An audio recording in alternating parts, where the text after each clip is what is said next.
All right, so let's go through PrimoPractice. I'm just going to go through the software and walk you through all the different functions. And then the best way to learn this is to just start using it. So you might want to watch the video once or twice, and that'll give you an overview of how things work.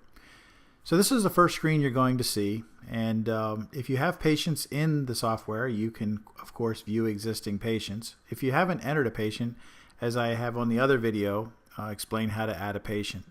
So we're going to assume you've already entered some patients. If you haven't, go look at my other video on adding patients.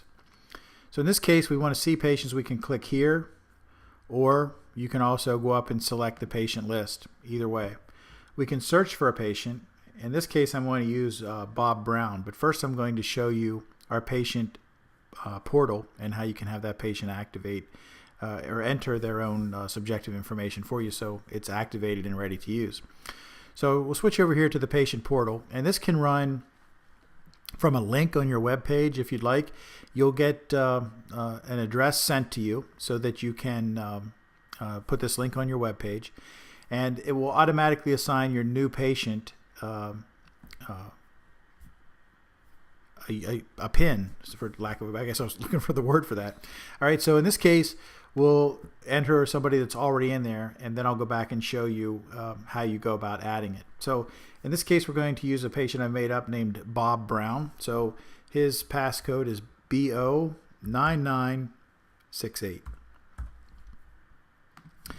So Bob, as you can see, has 4 different complaints. So when he comes in, he can walk up to the screen and he enters his code and he can select what he's here to see me for. So we'll say today he's coming in to see me for his neck and shoulder. So he selects that. This is the complaint description, and it's regarding this bilateral neck and back pain that shoots into his left shoulder. So we'll come down here and we'll say that what's difficult. Well, he tells me that lifting is difficult, traveling, getting dressed, and working have been difficult.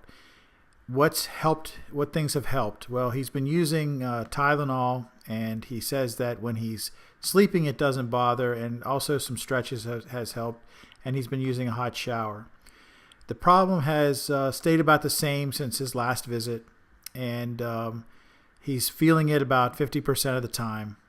He says the pain is a aching, dull, and tight feeling. And at the moment, the pain is a 3, but it's been as bad as a 7. So we click Submit. And let's also say that we're just going to see him for his knee pain. So in the case of his right knee pain, walking, descending, and climbing stairs has been difficult. For this, he's been using prescription medication, and he's been wearing a brace. It's actually gotten worse, 61 to 80% since last visit. Now it's constant. And the pain is just a gnawing, sore kind of agonizing pain. Currently, he says it's a 7, but it's been as bad as a 9. So he submits. If he's finished, he hits, I'm done with these complaints. He's sure. He hits Confirm. Now, when a new patient comes in, they hit this. But let's jump back over now to the doctor panel, which would be open on a different computer. All right, so now we're going to go down and we'll open up Bob from my test patients here, and we'll hit Bob, and you'll see that his complaints automatically populated into the note. So there's what Bob's been having, just as we just answered, perfectly presented as to what's going on, so we're ready to start with objective. Now, the good thing about the patient, this portal, if you link it to your web page, all right, so if you have a link to your web page to report this on your web page, your patient can enter this from their iPhone, from their Android, from anything that runs a browser. They can enter their complaints. Now, if it's a new patient and they come to this, I would suggest walking your new patient or new complaint up to the screen and explain it. But when you hit this, it will walk you through entering your new complaint. So I'm just going to jump over to this and explain that for a second. So we have to give the patient a name, and this case we'll just say it's Joe, and I'm not going to worry about, we'll call it Smith, capitalizing and things for this example. We enter a phone number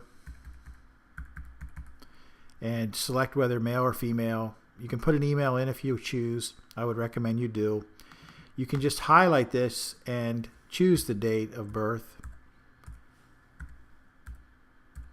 or if you want to, you can click the calendar and select it by going through, scrolling through and picking it that way as well. So whichever way you want to do it. All right, then you click register, and you'll notice that the software has assigned Joe Smith J-O, which will be the first 2 letters of her name, and then 9663. Now, if your patient forgets this, you can always see it on the doctor panel or the receptionist panel, either one.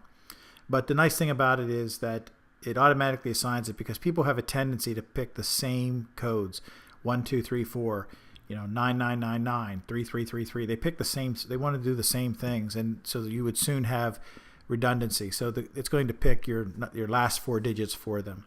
I write it right on the chart because there's really nothing in the patient portal that's confidential information. It's only accessed by their name to put them into the right folder. If you want to put it on the front of the chart, it's no big deal. You can't access any kind of information from it. You can only answer questions.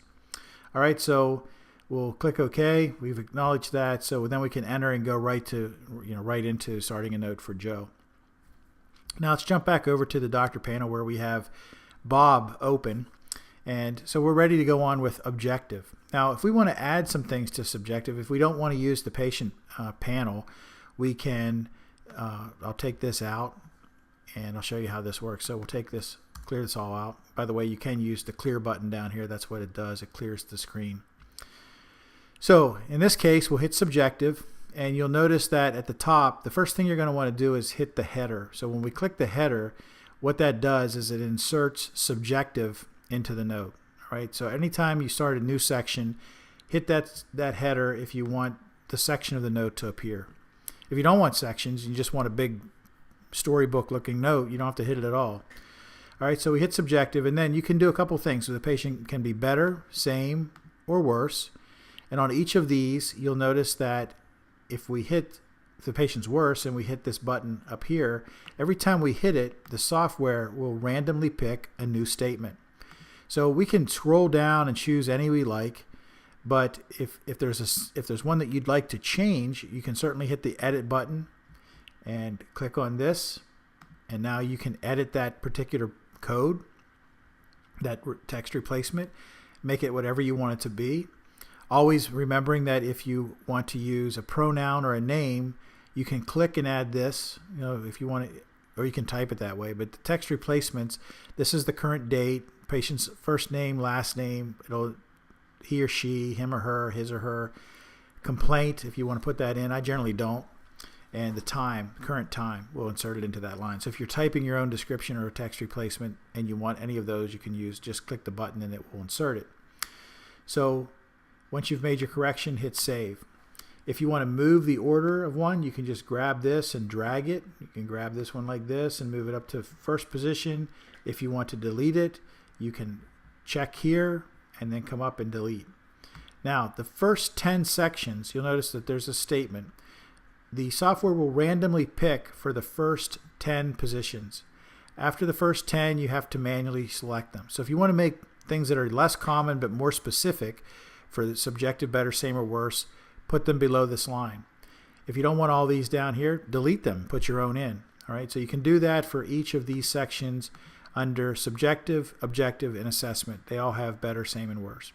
So again, if we hit this, software is going to pick one of the first 10 randomly, and that way you'll end up with notes that look completely different, yet you have control over what's being randomly inserted. All right, so once you pick the one you like, you hit check. It'll tell you that the statement is added, and if we go back and look, you'll see that that's been added to the note. So you get better, same, or worse subjective, and then other lets us go in and build a complaint.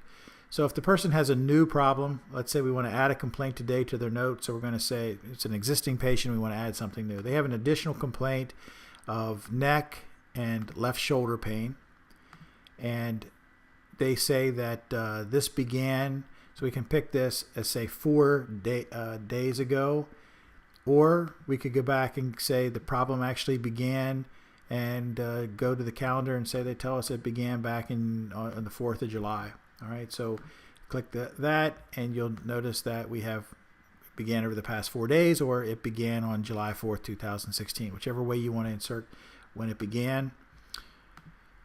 And again, with this, you pick whatever you want to pick. Since it started, it has been getting worse.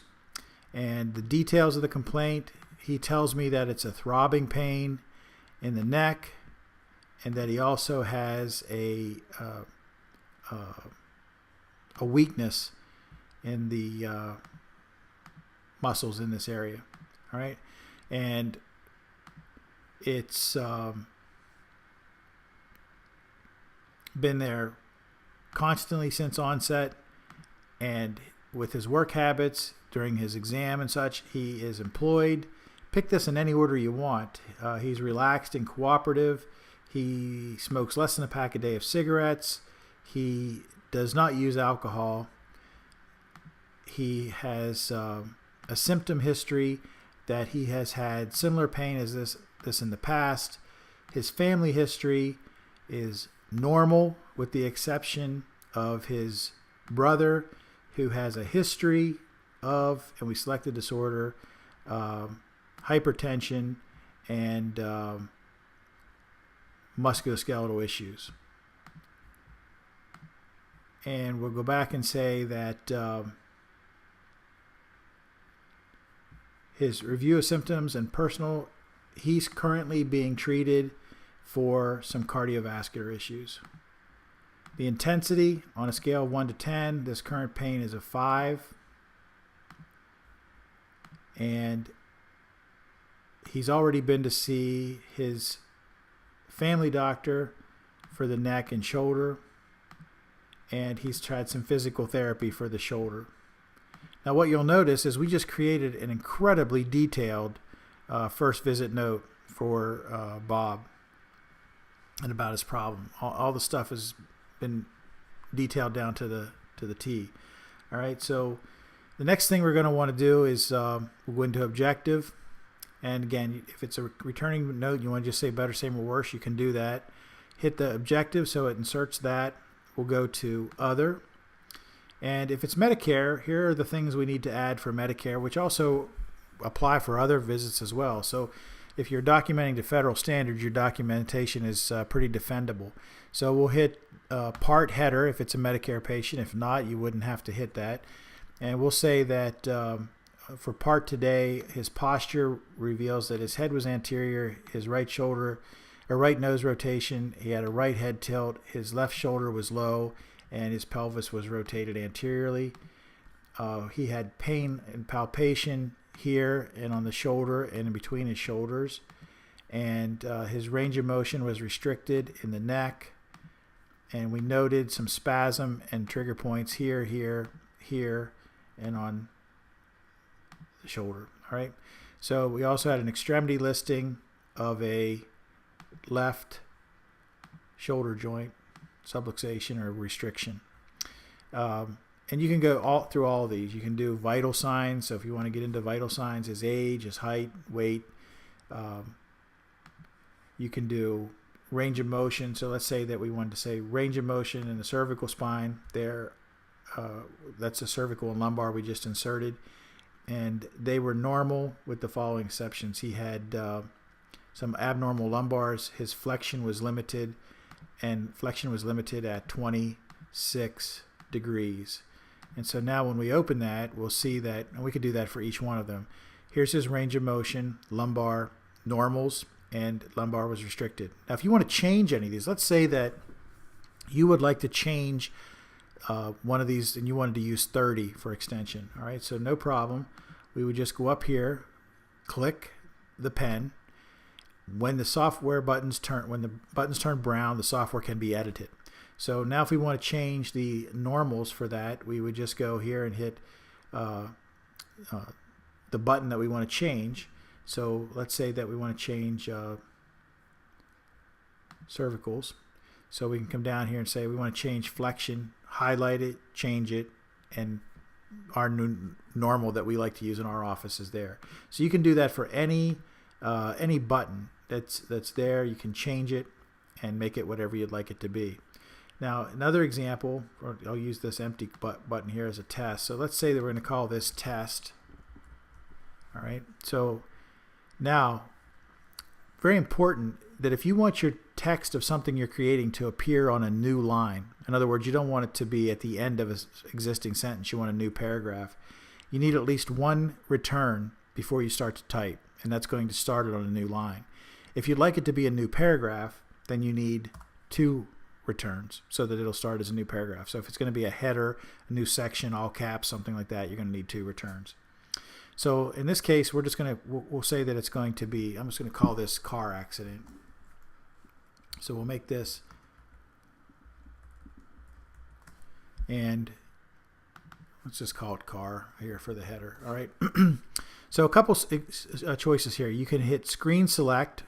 None means that nothing's going to happen except that text will be replaced. At the end of this sentence, if I want to put this here and I want to open the note so that when I hit the button, the note will open and I can type, you hit this. If you'd like a keypad to open so you can enter a number at the end of a sentence, and you hit this.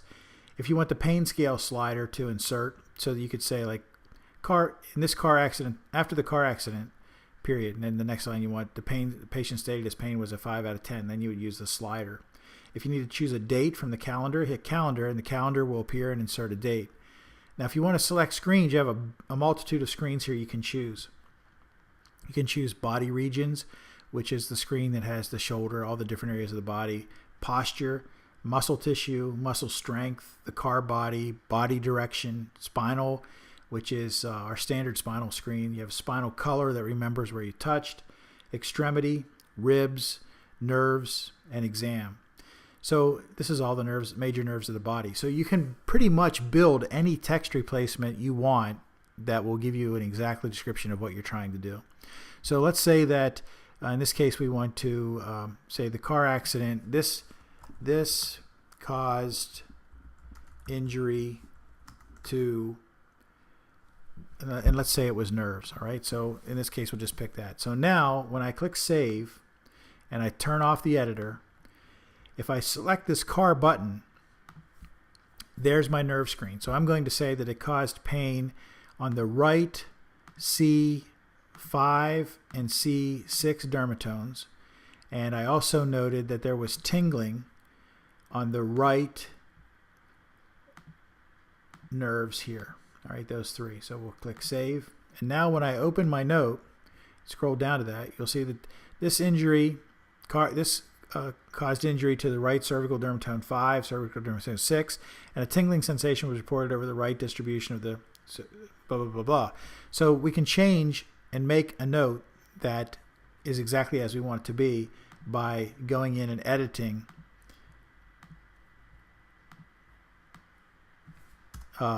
these templates. All right, so I'm just going to take that back out so that it's not there for somebody else to edit. All right, so that's how we can add stuff. And all of these, the best thing to do is go in and try them out, explore them, and you'll find that like here, for example, our exam screen. So if we click this, there's the exam tests that I've put in that I use mainly in my practice. If you'd like to change those, then you hit this little edit button here on the screen when it's open.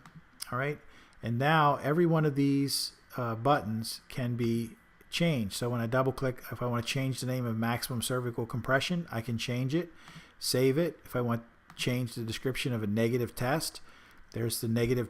There's the description for a negative test for that particular problem. If I want to change this, there's everything that that I'd want to change. There it is. All right, so you can change every possible thing on these templates so that they match exactly what you want for your particular practice.